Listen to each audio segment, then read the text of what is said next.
नमस्कार। आपका हमारे YouTube चैनल हेल्पिंग सीकर में बहुत बहुत स्वागत है। आज हम आपको बताएंगे कि मृत्यु प्रमाण पत्र का जो फॉर्म है वो किस प्रकार से डाउनलोड करते हैं और उसको किस प्रकार से फिलअप किया जाता है। अगर आप हमारे YouTube चैनल पे नए हैं तो चैनल को सब्सक्राइब कर लीजिएगा। तो सबसे पहले आपको ये फॉर्म हमारी वीडियो के लिंक यानी डिस्क्रिप्शन में आपको लिंक मिल जाएगा, वहाँ से आपको ये डाउनलोड कर लेना है। डाउनलोड करने के बाद आपको इसका प्रिंट आउट निकलवाना है। निकालने के बाद आपको यहाँ पे फिलअप करना स्टार्ट करना है। तो आपको यहाँ पर जो नगर पालिका या नगर निगम या ग्राम पंचायत है उसका आपको यहाँ पे नाम लिख देना है।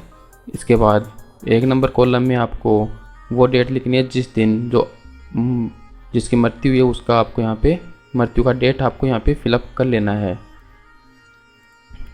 मृत्यु का डेट फिलअप करने के बाद आपको मृतक का आपको हिंदी में नाम लिख देना है और इंग्लिश में आपको नाम लिख देना है। ये नाम आपको अच्छी तरह से बड़े बड़े अक्षरों में लिखना है ताकि किसी प्रकार की कोई गलती ना हो। अगर अब आवेदक के पास आधार कार्ड है तो आधार कार्ड के नंबर आपको यहाँ पे फिलअप कर लेना है। यहाँ पर आपको चूज़ करना है कि वह स्त्री था या पुरुष था या ट्रांसजेंडर, वो आपको यहाँ पे अच्छी तरह से चूज़ कर लेना है। इसके बाद मृतक के पिता का आपको नाम हिंदी में लिख देना है और यहाँ पर इंग्लिश में लिख देना है। और पिता का अगर लिखते हैं तो पिता का नाम लिख देना है यहाँ पर आधार कार्ड का, और अगर माता का लिखते हैं तो माता का लिख दीजिएगा। यहाँ पर 4 नंबर और 5 नंबर में सेम प्रोसेस है। अब आपको यहाँ पे 5 नंबर के 1 पॉइंट में आना है। तो आपको यहाँ पे मृतक के पति या पत्नी का नाम अगर विवाहित था तो आपको यहाँ पे पत्नी का नाम हिंदी में लिख देना है और इंग्लिश में आपको इधर लिख देना है अंग्रेजी में। यहाँ पर आपको जन आधार कार्ड नंबर आपको यहाँ पे फिलअप कर देना है। मृतक जहाँ का निवासी था उसका वहाँ पे आपको हिंदी में पूर्ण स्थायी पता लिख देना और उसी का आपको इंग्लिश में रूपांतरण करके लिख देना है। इसके बाद आपको नंबर 7 में आपको मृत्यु का समय और पता, यहाँ पर जिस टाइम पर या जिस स्थान पर मृतक की मौत हुई थी वहाँ का पता आपको लिख देना और वहाँ का किस समय मृतक की मृत्यु हुई वो आपको यहाँ पे हिंदी में लिख देना है। इसके बाद नीचे आपको इंग्लिश में आपको अच्छी तरह से लिख देना है। इतना करने के बाद पॉइंट नंबर 8 में आपको मृतक की जो आयु है वो आपको यहाँ पे फिलअप कर देनी है। यहाँ पर अगर मृत्यु पॉइंट नंबर 9 में मृत्यु का स्थान, अगर मृतक अस्पताल में ख़त्म हुआ है तो आपको अस्पताल या संस्थान का नाम लिख देना है। अगर घर पर हुआ है तो घर का पता लिख देना है और अन्य स्थान पर हुआ है तो अन्य स्थान का आपको पता लिख देना है। पता लिखने के बाद आपको यहाँ पे पॉइंट नंबर 10 में मृतक का जो निवास या गांव है उसका आपको पूरा डिटेल्स आपको फिलअप करना है कि ग्रामीण था तो ग्रामीण पे टिक कीजिए, अन्यथा आपको शहरी पे टिक कर देना है। यहाँ इसके बाद आपको नगर और गांव का नाम आपको लिख देना है कि कौन सा गांव था, कौन सा या नगर था। यहाँ पर आपको जिला लिख देना है और राज्य लिख देना है। इतना लिखने के बाद पॉइंट नंबर 11 में आपको जो मृतक है उसका धर्म आपको फिलअप कर देना है।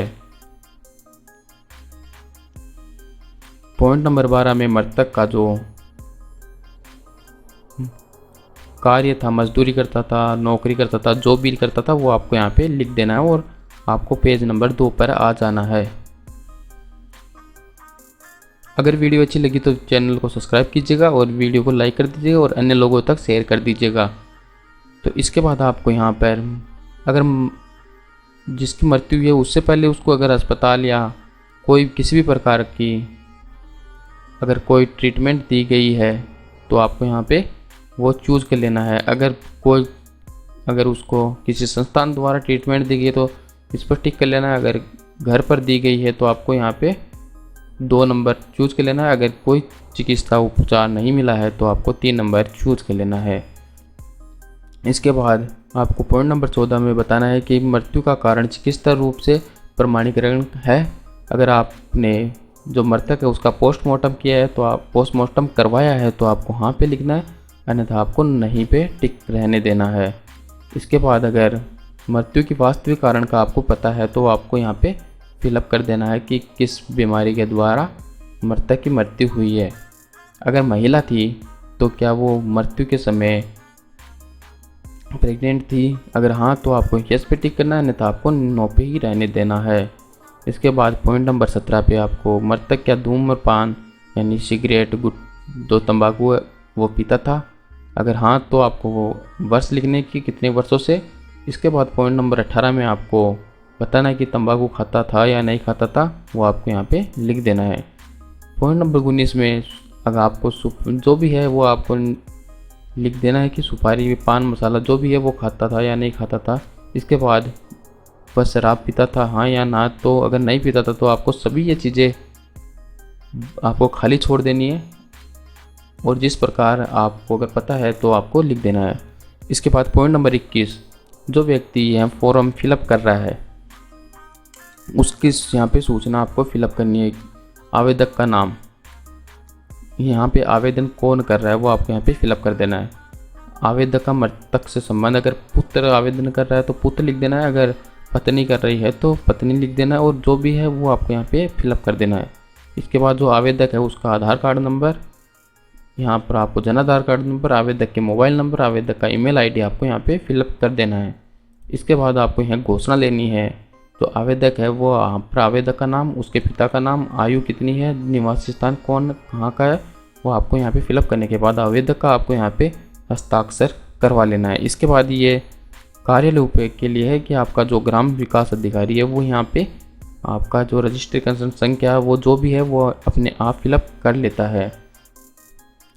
इसके साथ आपको आवश्यक दस्तावेज में जो मृतक है उसकी आपको कोई एक आईडी लगा देनी है।